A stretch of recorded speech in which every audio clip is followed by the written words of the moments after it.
Dear devotees, welcome back once again to our ongoing series on the glories of Srila Rupa Goswami and his beloved deity of Govindaji. Nama Om Vishnu Padaya, Krishna Pashtaya Bhutale, Srimati Bhaktivedanta Swaminiti Namane. Namaste Saraswati Deve, Gauravani Pacharine, Nivishesha Shunyavadi Pastityade Shatarne. All glories to Srila Prabhupada.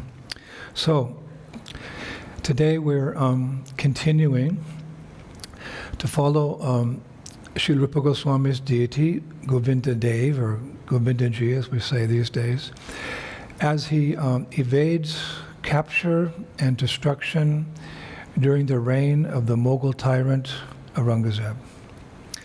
So far we've followed him from Vrindavan to Radhakund, and then Kamyavan, and then Bhattara. Of course, it may seem odd that the Supreme Personality of Godhead has to run from someone. Why does Krishna have to run from someone? In Bhagavad Gita 10:34, Krishna says, Mrityu sarva haraschaham. Quote, I am all-devouring death. So how do we understand Govindaji's fleeing here and there? Well, really, essentially, it's a pastime to give his devotees, who are always begging for seva, a chance to serve him. If Govindaji wanted, he could vanquish Aurangzeb and his entire army in a moment's notice. He's not a statue, he's a deity, he's fully conscious. Srila Prabhupada said in a lecture in Bombay, December 4th, 1974, and I quote, Krishna is ready to talk with you. He has come. He has descended in Archa Murti to talk with you, to be visible by you. Now make yourself ready and fit to talk with Krishna. Then he will exchange conversation. Shanta Shadhaiva Videshu Vikalokyanti. This is possible, unquote. This is possible. So, even if for some reason, the marble or the stone deity breaks, say a finger or an arm or whatever, we repair him and continue to worship him or her as the deity, because the Lord is not different than that form. I recently saw 2 letters in the Vrindavan Research Institute. The first was from another one of our heroes, Jai Singh II, to Srila Vishwanath Chakravarti Thakur. And he was telling Vishwanath Chakravarti Thakur that several of the murtis, or several of the deities in his kingdom, in particular in Jaipur at that time, they had become damaged. And he gave an example that, one deity had a broken foot, another deity a broken finger. He mentioned another deity that the toe had come off, like that. And he wrote that the local pandits were telling him that those deities have left those forms, and that the marble or the stone forms should be thrown in a sacred river. And you see that's what they do today in India. But Srila Vishwanath Chakravarti Thakur, one of our beloved acharyas, he did not agree. In his letter, he replied, and I saw it with my own eyes, he replied to Jai Singh II, quote, if your son loses a finger in an accident, do you throw him away? Of course not. And does your son leave his body because of such an injury? No, he doesn't. There is no Shastric injunction that the deity should be discarded. Simply repair the deities and continue their worship with love and devotion, unquote. Srila Vishwanath Chakravarti Thakur ki. Such an important instruction. And I know that we follow that in ISKCON. So those devotees who were serving Govindaji in times of happiness and distress, like we're discussing these last few weeks, they knew these things well. They understood there was no difference between the Lord and his form as the deity. They were dealing with the person, the Supreme Person. There's that classical, beautiful, you could say straightforward verse in Padma Purana, warning everyone and anyone not to see so-called material things invested with transcendence in a mundane way. Padma Purana, quote, that person who considers the deity of the Supreme Lord to be dead matter, made out of stone, wood, or metal, or the spiritual master who is an associate of the Supreme Lord to be an ordinary man who is prone to die, or the Vaishnava to be coming from some particular caste, or the water which washes the feet of the pure devotee, or the Supreme Personality of Godhead to be ordinary water, although such water has the potency to destroy all evils of the age of Kali, or to consider the holy name of the Supreme Lord, or mantras dedicated to him which are able to destroy all sin, to be ordinary sounds, or to consider the Supreme Lord of all, Lord Vishnu, to be equal with the demigods, is considered to possess a hellish mentality. A person who thinks in this way is certainly a resident of hell, unquote. What a powerful verse. So we must thank Srila Prabhupada for opening our eyes to see things like that. Om Agyan Timadandasya Gyanan Gyana Shalakaya Chaksurudamilitam Jena Tasmai Sri Gurave Namaha. I, who was standing in the darkness of ignorance, do offer my respectful obeisances unto the lotus feet of my spiritual master, who has opened my eyes with the torchlight of transcendental knowledge. So the deity is a person, and thus Govindaji's quote-unquote running away from Vrindavan really just provided a chance for his devotees who had full faith in him to serve him under those circumstances. And foremost amongst them, in many ways, of course, was our hero, Shivarama Goswami. We last heard how Govindaji, along with Sri Radha and Kashishwar's deity of Gaur Govinda, they left Kamyavan for safer places. Unfortunately, they had to leave Vrindadevi behind. But as we discussed, that was her desire. You may remember how she appeared in a dream to Shivaram Goswami the night before the bullock carts were to leave for the next stop from Kamyavan to Bahatara. In that dream, she informed him that she cannot leave Vrindavan. And we mentioned what she said to him in that dream. And that desire of hers is confirmed actually by Baladev Vidyabhushana, the disciple of Srila Vishwanath Chakrabarti Thakur, who in his writings informs us exactly what Vrindadevi was thinking as she watched the other bullock cart with Govindaji and others depart. What was she thinking? It's a famous quote. She was thinking, quote, I cannot leave Vrindavan. If I were to leave Vrindavan, then what would the devotees think? If I, Vrindadevi, were to leave Braj, how could the devotees have faith in Vrindavan? Krishna may come, Krishna may go, but I take a solemn promise, I shall never leave Braj, unquote. And to this day, we can go to Kamyavan and see her in a beautiful temple there in all her glory. It's actually one of the nicest darshans in Vrindavan. So this was the year 1675. Now, Govindaji's this destination of Bhattara, it was, I was reading, quite some distance from Kamyavan. And it took the bullock cart quite some time to reach there, from Kamyavan to Bhattara. And when it arrived, Shivaram Goswami, who's always thinking about the welfare of Govindaji, as Govindaji is thinking about the welfare of Shivaram Goswami. This is love. Love is reciprocal.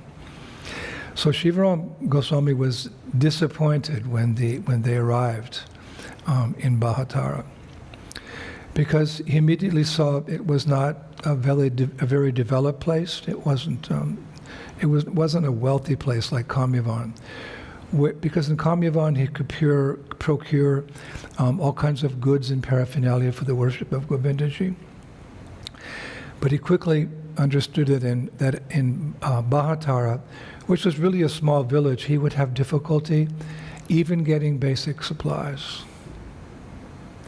What's more, he considered, there were no persons of royalty living there like there were previously in Kamyavan. Some of the royal family was living in Kamyavan, which meant Govindaji would not get any charity or donations.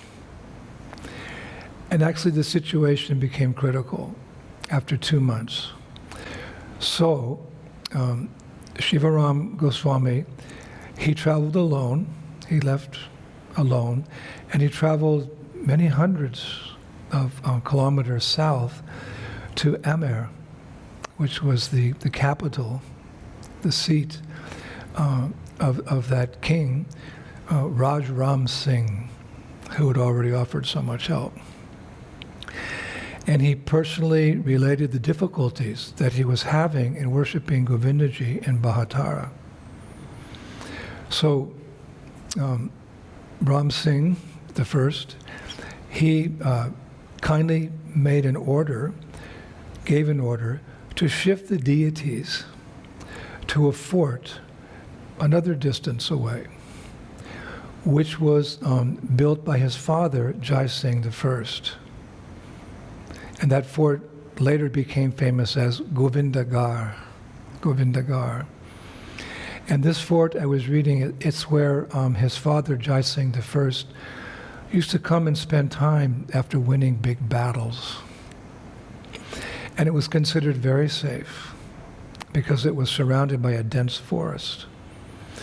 So not only giving this fort for the protection of Govindaji, Ram Singh ordered his men to build in the fort a very extravagant temple for Govindaji. Just look at these kings. These are real kings, Raja Rishis. You could say Raja Rishi means like a sadhu sitting on the throne. These are Raja Rishis. These are real leaders. So not only did he give this fort, which was obviously very amazing fort, very protected, able to protect Govindaji. It was one of his father's favorite places of residence. But he had a beautiful temple built there. And that construction started immediately, actually. Then he also donated an entire nearby village to Govindaji, the revenue of which he said was to be used solely for the maintenance of Govindaji. We've heard this several times in the last few weeks, that the kings would give villages or big tracts of land, for the maintenance of the deity, to grow fruits and vegetables, and if there was water there, and so forth and so on, or to sell those products, and the money could be used for the maintenance of the deity. And then finally, Ram Singh ordered 300 of his best soldiers to accompany Shivaram Goswami back to Bhattara, with orders to then safely escort Govindaji, Radha, and the other deity, Gaur Govinda, safely to the fort, which is, as I mentioned, another great distance. So it was there, by the combined efforts of Raj Ram Singh and the Sadhu Shivaram Goswami, who actually became very close friends, I was reading, very, very close friends, that Govinda Dev, Radha, and Gaur Govinda were safely worshipped inside a beautiful temple, maintained by the revenue of a large village for 25 years. They stayed there for 25 years. In this long trip from Vrindavan down to Jaipur, and we're discussing really the major places they stayed, because there's others, sometimes they would stay for a few days or a week somewhere else on the journey before they reached one of these major centers. But this is where the deity stayed for 25 years. It's the longest place they stayed in their 50-year journey between Vrindavan and Jaipur. I really want to go there and see that place, that fort. And during that time, Ram Singh had to deal with a lot of, opposition at home, some uprisings, the citizens weren't happy with this or that, whatever, as well as, troubles in other parts of his kingdom. And I was reading, he was always in anxiety that the Emperor Aurangzeb might invade his kingdom and steal away Govindaji. But that never happened. And the sadhus, they give their point of view on this. The sadhus say why this never happened. They quote one famous verse, Dharmo rakshati rakshita. Dharmo rakshati rakshita. Dharmo rakshati rakshita. For one who protects Dharma, Dharma protects him. And Shivaram Goswami had full faith in the deity of Govindaji, as did Ram Singh. Both of them had very strong faith in Govindaji. So both were protected. Dharma rakshati rakshita. For one who protects Dharma, Dharma protects him. So both of these devotees, they were protected. As they protected Govinda, Govinda protected them. They were fully surrendered to that deity. Srimad Bhagavatam 11:27-47 says, Sirumat padayo kritva bahubhyam cha parashparam prapanam pahimam isha bitam mrityugra harnivat. Quote, placing his head at the feet of the deity, one should stand with folded hands before the Lord and pray, O my Lord, please protect me, who am surrendered unto you.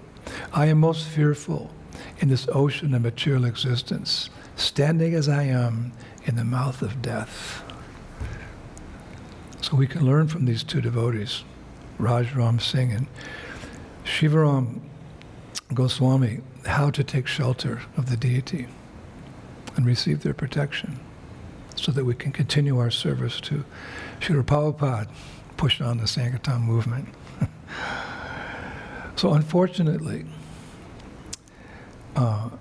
14 years later, in 1688,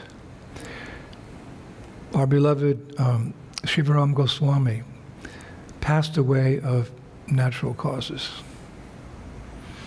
And unable to bear his separation, Raj Ram Singh departed the world 10 months later. What more can we say of these great men who risked everything, including their lives on many occasions, to rescue, protect, and provide for the worshipable Lord of Srila Rupa Goswami?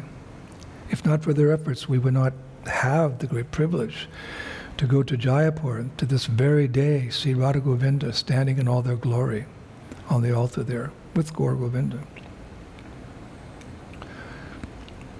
So we're actually, I would like to say, duty-bound to honor such devotees of the past. They should not be forgotten. Rather, they should be remembered, if only for our own purification. And inspired by their character and their deeds, these two devotees, if need be, and in modern times, we should be prepared to take risks also on behalf of the Lord, should such occasions arise. And then we can also be counted amongst such great souls as, you could say, what's that saying? Comrades in arms in the war against Maya. Of course, we may not have to face in our lifetime such dire circumstances, but just to push on this movement, one is inviting trouble. Because in the material world, to a greater or lesser degree, people have come here to forget Krishna. So to remind them is no easy task. So sometimes there may be risks, but we should be prepared. Hearing the lives of these devotees, we should be ready to take the risk if necessary. And then we'll be comrades in arms. I would like to think like that. As Shakespeare writes in Henry V, I think it's Act 4, we few, we happy few, we band of brothers, for he today that sheds his blood with me shall be my brother. We few, we happy few, we band of brothers, for he today that sheds his blood with me shall be my brother. So we remember the character and the deeds of devotees in the past to be inspired in carrying on the tradition that they participated in. Had not they done what they did, maybe we wouldn't be here doing what we're doing today. So it's always very nice to remember Vaishnavas of the past, those who we know about. Even those we don't know about, we can praise them. We can remember devotees of the present, and we can glorify devotees in the future. Shakala Vaishnava Padi Mora Namaskara Iti Kicho Aparada Nahuka Amara Hoy Yachan Hoyben Prabhur Jatu Bhakta Vrinda Bandana Kori Shabara Charanara Vinda. One of my favorite verses from the devotee poet Devakinandana Das, medieval times.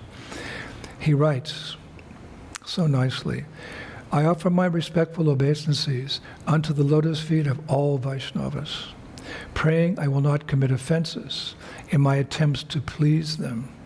To all Vaishnavas who have ever been, and to all Vaishnavas who will ever be, I offer my obeisances at their lotus feet. Thank you, Devakinandana Prabhu.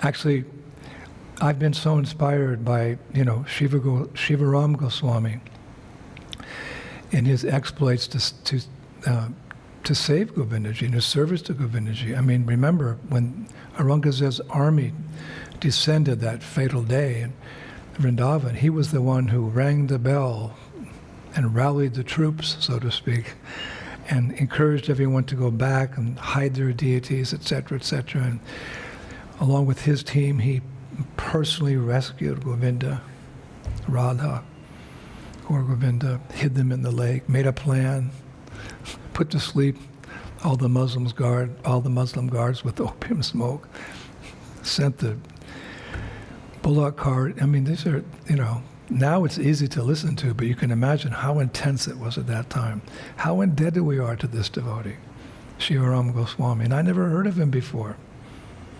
So I got inspired, and I asked my good friend, the Sanskrit scholar, Hari Parshad from Mumbai, to compose a pranam mantra for Shivaram Goswami. And I plan to say this mantra each time I go to Jaipur and have darshan of our beloved Govindaji. So here is the pranam mantra for Shivaram Goswami. I don't imagine he ever had one, but he deserves. Prabhum Shri Shiva Ramyak Yam Amrityur Hari Shevakam Govindarpita pranam tam pranamami punah punah. I repeatedly pay my obeisances to the Goswami named Shri Shivaram Prabhu, who was a servant of Sri Hari till the very end of his life, and who offered all his life heirs in the service of Sri Govinda. Prabhum Shri Shiva Ramyakyam Amrityur Hari Shevakam Govindarpita Pranam Tam Pranamami Punah Punah. I repeatedly pay obeisances to the Goswami named Sri Shivarama Prabhu, who was a servant of Sri Hari to the very end of his life, and who offered all his life heirs in the service of Sri Govinda.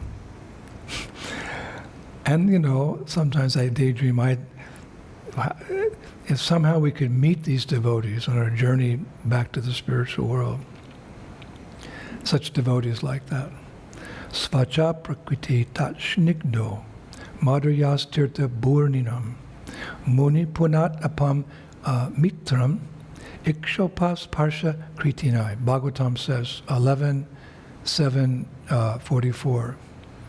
O king, a saintly person is just like water because he is free from all contamination, gentle by nature, and by speaking creates a beautiful vibration like that of flowing water.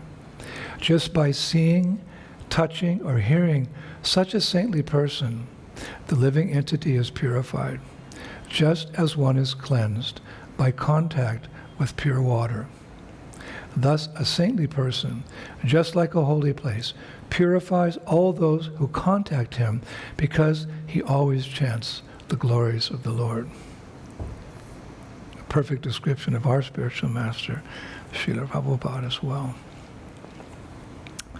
So, after the departure of Shivaram Goswami, the protection and the worship and the continued journey of Govindaji, it fell to his elder son,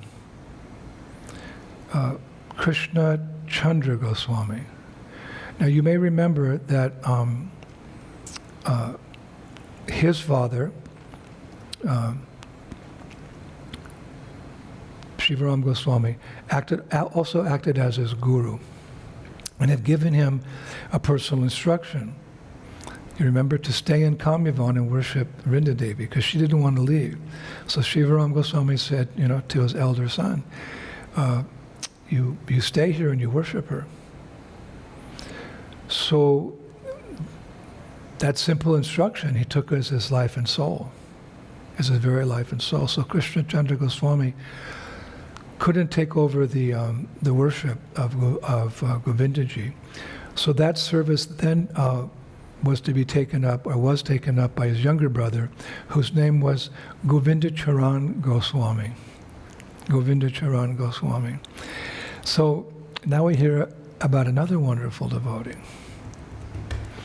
So Govindacharan Goswami then went to the fort, to Govindagar, where Govindaji was still being cared for during that lengthy stay of 25 years.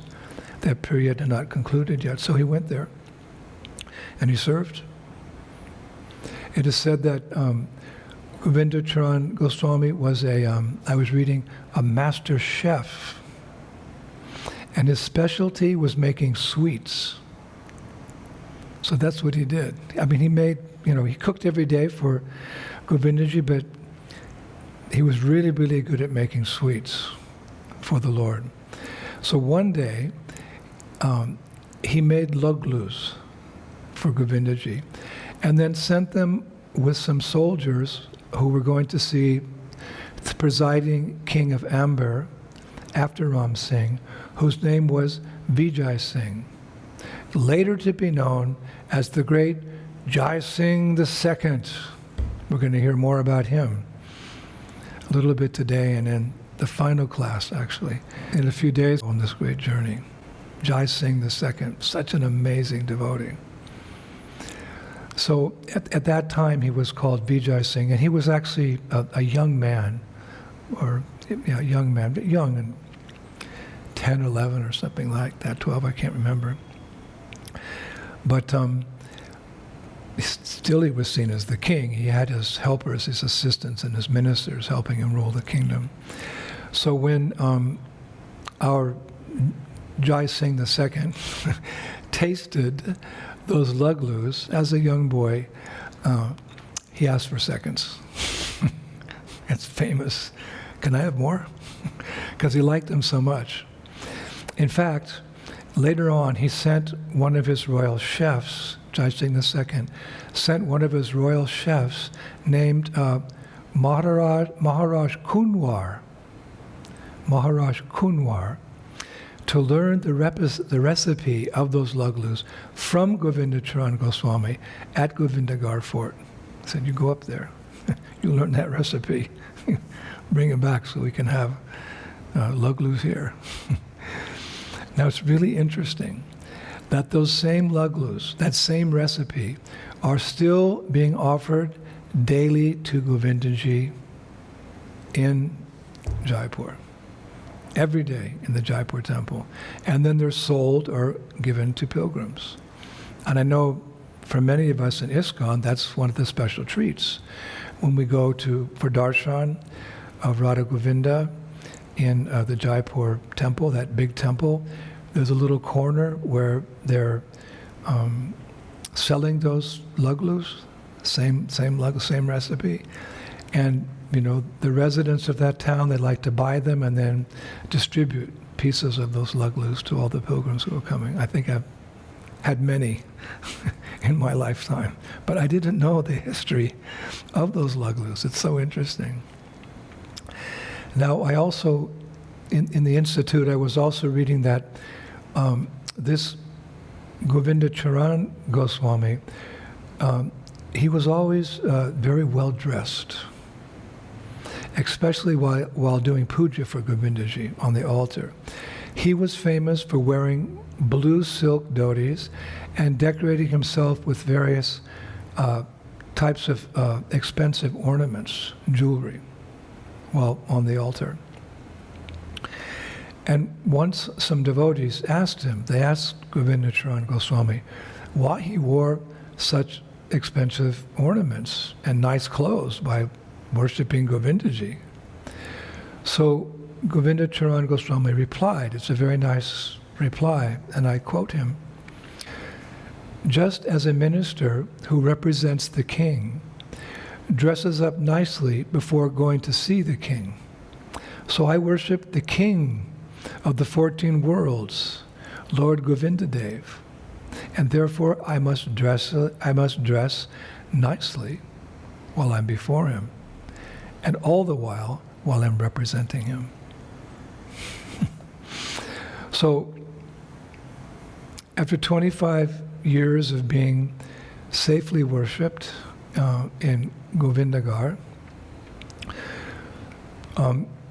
Govindadev was finally moved to a town called Rajgarh, where he stayed for 2 years, because remember, the whole idea was to get him down to Amer, the capital of the Rajput kings at that time there. That was the whole idea, to get him safely there. So he stayed in Rajgarh for 2 years, from 1700 to 1702 to be exact. And from a document I found in the Institute, I saw that his pujaris, Govindaji's pujaris, they felt uneasy for his security there. It doesn't mention why, but so they wrote a letter to Jai Singh II requesting help.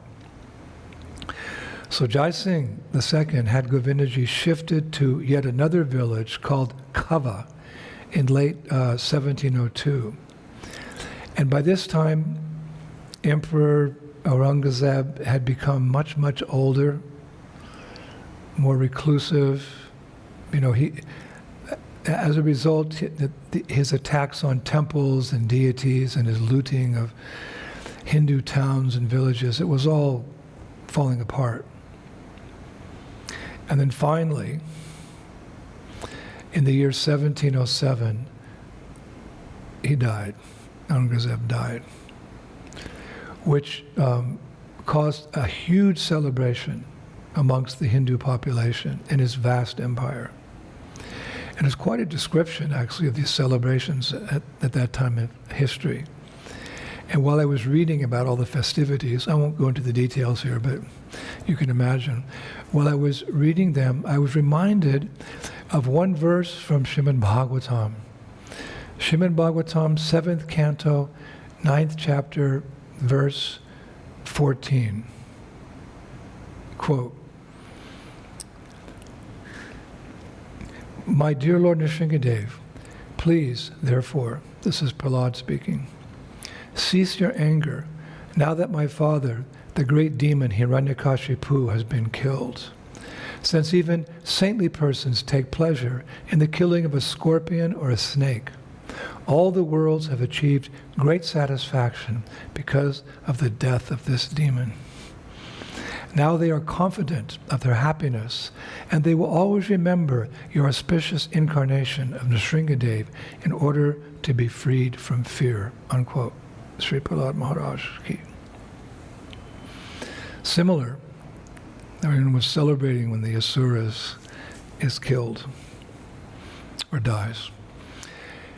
And indeed, taking full advantage of Aurangzeb's death, Jai Singh II had a beautiful temple constructed for Govindaji closer to Amber, his capital, in a village called Urupaheda. I was reading that Govindaji was taken there in a big procession. And when he arrived, Jai Singh personally gave hundreds of gold coins to Govindadev. And he actually renamed that village Govindapur. And he also donated a nearby village. It was called Jujharapur to Govindaji, again, stating that all the revenue from that village would be used in Govindaji's service. So, yeah, that's as far as we'll go today. Leave a couple more towns before the conclusion, but the danger's much decreased now, and for Govindaji. And we've just been introduced to Jai Singh II, but as I said earlier, he's actually a great devotee. He was a full-on Krishna Bhakta, full-on. I read in one document in the Institute, it was written by a court poet of Jai Singh. He wrote as follows, quote, "Shivhaya Jai Singh was the Bhagirath of Kali Yuga. Like Bhagirath brought Ganga and Dharma to the earth planet, similarly, Shivhaya Jai Singh II brought the flow of Dharma again to the earth after the evil deeds of Aurangzeb." He wrote like that. And a biographer of his time, or someone who wrote his biography, his name was Atma Rama. He wrote a nice biography about Jai Singh II. And I was reading the biography. And he wrote that when Jai Singh was in Vrindavan on one occasion, actually putting down a rebellion by the Jats. Remember, I mentioned they're fiercely independent people. For whatever reason, they had a rebellion. So he came to Vrindavan, Jai Singh, with part of his army, and he put down that rebellion. And then what did he do? He bathed in Radhakund on the full moon of Kartik. We know that's a special day. He bathed in Radhakund on the full moon of Kartik. And during the month of Shravan, in 1724, he performed the marriage of his daughter on Janmashtami in Mathura. He could have done it, in Rajasthan, but he brought her to Mathura, Krishna's Janmabhoomi, where he appeared. And on that special day of Janmashtami, he had her married there in Mathura. And after the ceremony, he went on pilgrimage for several weeks of all the 12 forests of Vrindavan as a humble pilgrim. And then when he came back to Mathura, he founded a number of religious establishments, it's written, as well as he celebrated Holi in Mathura. Krishna Bhakta. And in 1727, he again visited Vrindavan, and he offered his weight in gold at Vishramghat. Vishramghat's, we've discussed Vishramghat before, very sacred place in Sri Vrindavan Dham. So he went there and they weighed the scale. He sat on one side of the scale and they put gold on the other side. And he gave that to the sacred places of Vrindavan to preserve them and also to take care of the sadhus. And at that time he also ordered the construction of many ghats along the sacred Yamuna River. And then it was in 1732 he had a temple built for Sita Devi and Lord Ram at Vishramghat. And 4 years later, in 1736, he had another very beautiful temple constructed at Govardhan Hill for, he said, this is for Govardhan Nath, the Lord of Govardhan, Shri Krishna, the lifter of Govardhan Hill. If only we had such rulers today. And in that regard, I'll finish with a purport of Srila Prabhupada. Srimad Bhagavatam 627. Prabhupada writes, the king, or in modern times, the government, should act as the guardian of the citizens by teaching them the proper goal of life. The human form of life is especially meant for realization of oneself and one's relationship with the Supreme Personality of Godhead, because this cannot be realized in animal life. The duty of the government, therefore, is to take charge of training all the citizens in such a way that by a gradual process they will be elevated to the spiritual platform and will realize the self and his relationship with God. This principle was followed by great kings like Maharaj Yudhishthir, Maharaj Parikshit, Lord Ramachandra, Maharaj Ambarish, and Prahlad Maharaj, unquote. And we can add, in more recent times, Raj Jai Singh II. So now he's another one of our heroes. So, dear Prabhus, we'll be back with one last lecture about Govindaji. As he enters his permanent residence in the city of victory, Jaipur, built by Jai Singh II. We'll be back for that pastime as well, this beloved deity of Sri Rupa Goswami. So thank you so much. See you in a couple of days. Shishi Gaur Nitai ki, Shishi Krishna Balaram ki, Shishi Radha Shamasundar ki, Vrindavaneshwari Shrimati Radharani ki, Shishi Radha Govinda Dev ki, Shri Rupa Goswami Prabhupada ki, Shri Ram Singh ki, Shri Jai Singh II ki, Shri Ram Goswami ki, and our beloved Shri Prabhupada ki, Go Premanandi, Jai Jai Sisi Radhe Shyam. Hare Krishna.